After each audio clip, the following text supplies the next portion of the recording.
Bonjour à tous et bienvenue dans cette nouvelle série de vidéos sur les maisons.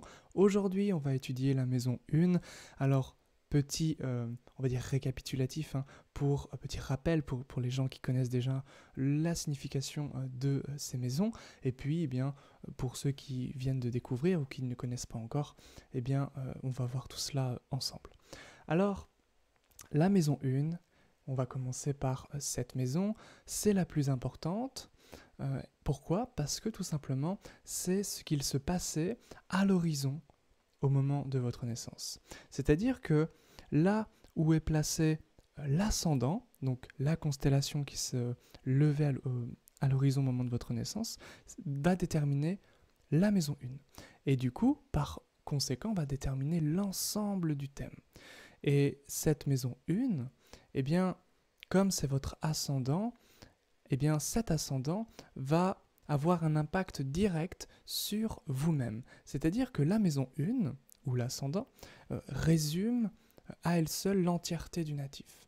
Résume à la fois sa personnalité, à la fois sa vocation, et bien sûr avec toutes les influences qu'elle va recevoir.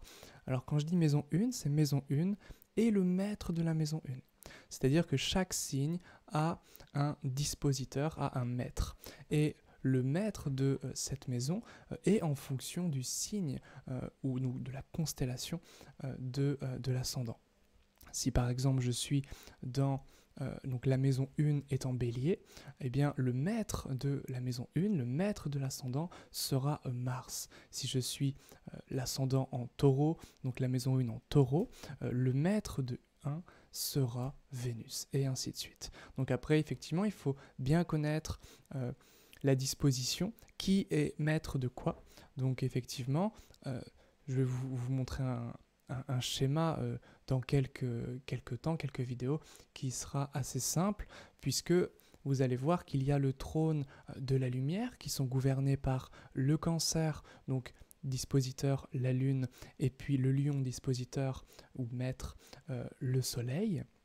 Et puis, plus on avance, on progresse dans le thème, dans le zodiaque en fait, et plus on se rend compte que les planètes rapides, donc Mercure, sont maîtres des Gémeaux et de la Vierge, puis planète un petit peu plus rapide, Vénus, et maîtresse du Taureau et de la Balance, puis planète un petit peu plus lente que Vénus, nous avons Mars, donc ici Bélier, Scorpion, encore plus lente Jupiter, Poisson, Sagittaire, et enfin en dernier lieu, Saturne avec le Capricorne et le Verseau. Donc ça doit être appris par cœur, ce n'est pas très compliqué, c'est en fonction de la vitesse des planètes.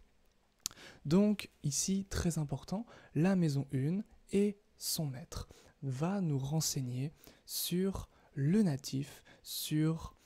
En fait, ça résume tout. C'est-à-dire que on peut vraiment... Alors, un bon astrologue, en théorie, pourrait se contenter simplement de cette maison 1 et de ce maître. Effectivement, après, les influences que vont recevoir ce maître et cette maison vont être effectivement capitales pour nuancer les propos du thème. Alors, il y a énormément de choses à dire par rapport à cette maison. Dans l'astrologie occidentale, on va commencer notre étude, du moins dans la tradition, ce que personne ne fait aujourd'hui quasiment, par l'étoile qui se levait à l'horizon au moment de la naissance, puis on regarderait la planète, et en troisième lieu seulement le signe, puisque le signe n'a vraiment d'importance simplement s'il est inoccupé.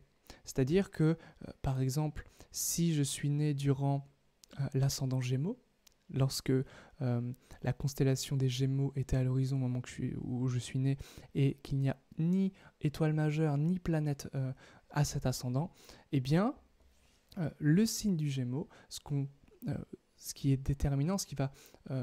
les qualités, on va dire, du signe du Gémeaux, donc qui va être très influencé par Mercure, par exemple, va caractériser le natif. Mais s'il n'y a s'il n'y a pas d'occupation de cette maison 1, ou voilà, de l'ascendant. Par contre, si par exemple il y a Saturne qui est directement sur cette maison 1, je vais prendre les caractéristiques saturniennes. Donc par exemple une personne fine, grande, intellectuelle, très souvent érudite, avec un air grave. Ça va directement jouer à la fois sur le physique, puisque la maison 1 résume le corps. Vraiment, dans l'astrologie médicale, ça va nous renseigner sur le corps, ça va nous renseigner sur la tête en particulier, sur les cheveux, sur le visage en fait.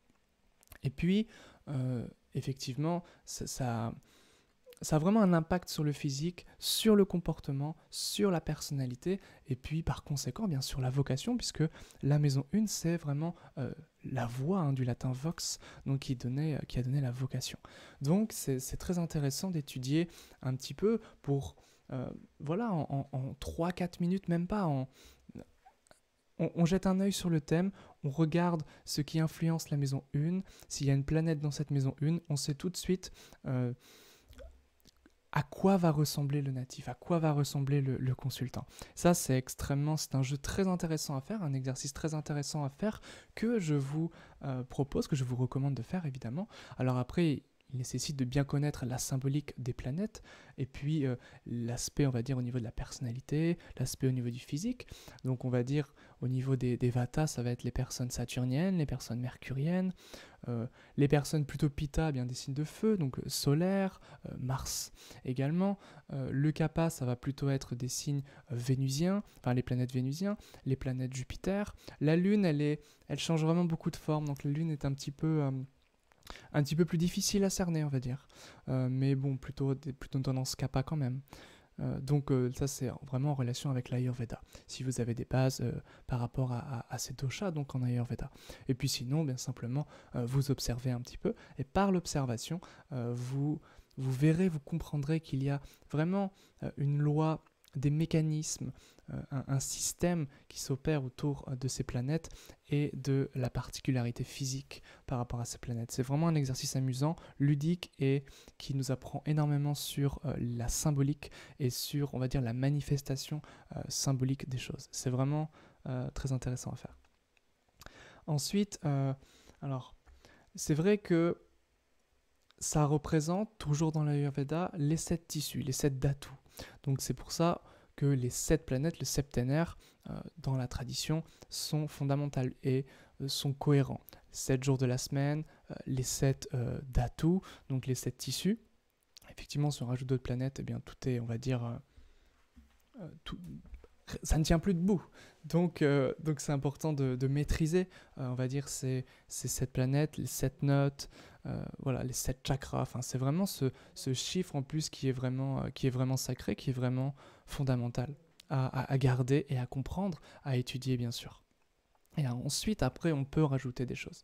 Mais simplement, il faut vraiment bien comprendre, vraiment aller au bout des choses avec les 7 planètes. Et ces 7 planètes, en fait, répondent à 95% de ce qu'on étudie, tout simplement, des questions à laquelle on souhaite répondre. Alors, dans un thème horaire, c'est-à-dire lorsque une personne pose une question, et je vais tenter d'y répondre, dans un thème horaire, la maison 1 représente directement le consultant. Ça, c'est intéressant, puisque au moins on sait, avec, on va dire après la technique des maisons dérivées, c'est-à-dire parlez-moi de mon frère. Alors on sait que le consultant est en maison 1, eh bien on va étudier la maison 3 qui va représenter le frère. Et cette maison 3 va devenir la maison 1.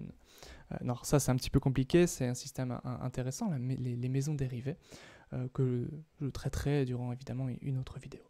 Alors, ça informe sur l'ambiance au moment de la question, cette maison 1. Donc c'est très intéressant de voir qu'est-ce qui est sous-jacent. Tandis que la Lune va plutôt nous renseigner sur l'état d'esprit du consultant au moment où il pose la question.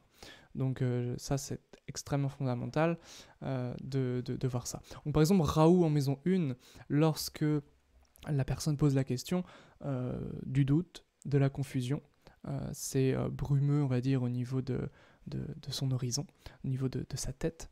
Donc là, effectivement, Raoult en maison 1, c'est classique, vraiment, durant une question, c'est vraiment classique. Alors, durant une élection ou une compétition, la maison 1 va représenter le teneur, le détenteur du titre, le champion, si vous voulez, celui qui détient le titre. Alors, c'est intéressant de voir, hein, durant les paris, durant les compétitions, les combats, les duels, etc., notamment en politique, mais aussi dans les sports, hein, c'est vraiment partout, eh bien, faire un thème horaire et puis voir un petit peu les différents pronostics. C'est très intéressant comme exercice, hein, pour s'entraîner, pour devenir astrologue, tout simplement. Pour affûter, pour affiner son art, ses techniques. Donc ça, c'est vraiment fondamental. Donc la maison 1, tout ce qui va recevoir une influence sur cette maison 1 aura un impact significatif. Alors pour revenir au 7 d'Atout, puisque ça me vient comme ça, c'est vrai que j'ai pas vraiment approfondi. J'ai fait une vidéo dessus d'ailleurs, hein, par rapport à la symbolique des planètes, où j'évoque effectivement le tissu par rapport à la planète. Mais très brièvement pour revenir dessus, le soleil va régir le tissu osseux, la lune va régir les fluides, donc le plasma, Mercure va régir la peau, donc dès qu'il y a une affliction sur ce maître de 1, eh bien, par exemple, le soleil va affliger Mercure, brûlure au niveau de la peau, et eczéma, ce genre de choses, une fragilité au niveau de la peau du moins. Si ce soleil, eh bien, afflige la lune, c'est-à-dire lorsque le soleil, par exemple, est maître de 6 ou de 8 ou de 12, et va directement est collé à la lune, c'est-à-dire quand la lune est noire, tout simplement, ou c'est la nouvelle lune, eh bien, là, ça va plutôt nous renseigner sur les fluides, donc voilà, peut-être de l'hypertension, peut-être des choses comme ça, ou des infections, des brûlures au niveau de l'organisme, au niveau vraiment des profondeurs. Donc ça peut effectivement être vraiment des atouts très simples à mettre en place, très simples à voir, et souvent qui tombent juste. Donc c'est très commode. Et puis, donc pour finir, hein, Saturne va nous renseigner sur le tissu nerveux, Mars sur les muscles, sur la moelle, et puis, qu'est-ce que j'oublie, Vénus, le tissu reproducteur. Voilà, écoutez, je crois que j'ai fait à peu près le tour pour cette maison 1, donc qui est une maison fondamentale. Alors effectivement, quand je dis j'ai fait le tour, j'ai simplement survolé, hein, c'est un petit récapitulatif, mais il faut vraiment savoir que la maison 1, c'est fondamental, et vous allez voir que l'ascendant est là où on place toujours la maison 1. C'est comme ça, c'est ce qu'on fait. Donc au niveau, hein, on va dire du ciel récepteur, qui est en fait le ciel terrestre, c'est-à-dire qu'il y a des planètes dans le ciel, et les maisons, ce sont tout simplement le ciel récepteur. Et le ciel récepteur, c'est ce qui va permettre, eh bien, justement, de recevoir les influences des planètes. Alors, l'astrologie n'est pas de l'astrophysique, c'est-à-dire que l'astrologie, ce n'est pas quel est l'effet de la lumière de telle planète sur la Terre. Ça n'a absolument rien à voir avec ça. Ça, ce n'est pas du tout le travail de l'astrologue. Ça, c'est autre chose. C'est simplement, l'astrologie, c'est qu'est-ce que cela signifie. On va vraiment traiter du sens, traiter de la signification. Et pas du tout